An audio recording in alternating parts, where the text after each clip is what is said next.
Match সেরা সাকিব, তবে একজন লেগি রিশাদও কম না। 4 ওভারে 33 রানে উইকেট নিয়েছেন 3টা আর ইকোনমি 8.20।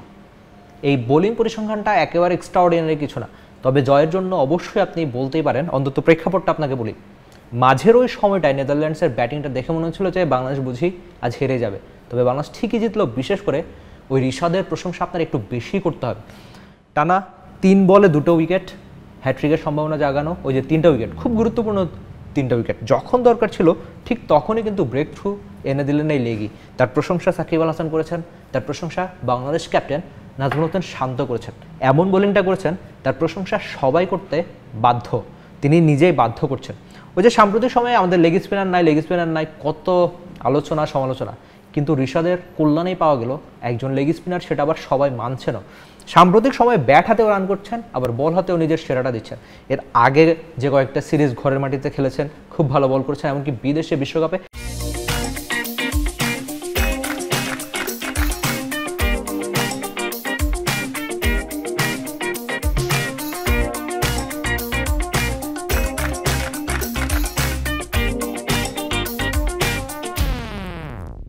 যুক্তরাষ্ট্রের মাটিতে যখন যুক্তরাষ্ট্রের সঙ্গে বাংলাদেশ সিরিজটা খেলেছে, সেই সিরিজেও এই রিশাদ ছিলেন খুব ভালো বোলিংটা করেছেন বলেই বিশ্বকাপে খেলছেন। বিশ্বকাপেও একই রকম দারুণ সাফল্য তিনি বাংলাদেশ দলকে এনে দিচ্ছেন।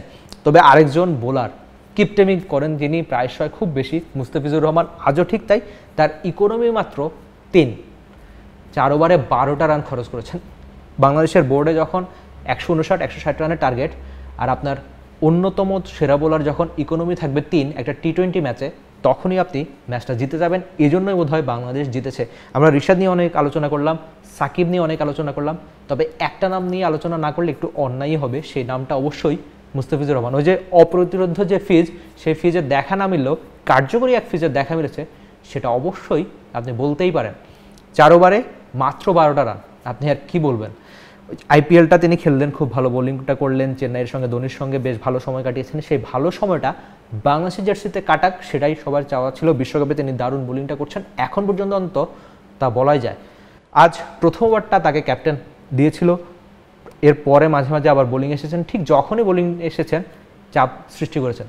ব্যাটিংটা যেমন পার্টনারশিপের খেলা, বোলিংটাও ঠিক তাই। এক প্রান্তে একজন উইকেট নেবে, অন্য প্রান্তে আরেকজন যদি একটু রান দিয়ে ফেলেন, তাহলেই কিন্তু প্রতিপক্ষকে আর পেয়ে বসা যায় না। সেই পেয়ে বসার কাজটা বাংলাদেশের বোলাররা ঠিকঠাক করলো এক মুস্তাফিজুর রহমানের কল্যাণে, সেটা অবশ্যই আপনার বলতে হবে। একজন বোলারের যখন একটা টি20 ম্যাচে ইকোনমি থাকে মাত্র 3, তখন আপনি আর নতুন করে কী বা বলবেন।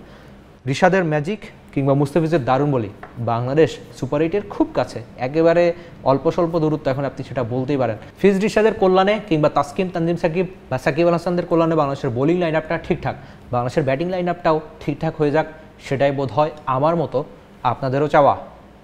For more updates, subscribe to our YouTube channel and click on the bell icon. Follow us on Facebook and Instagram.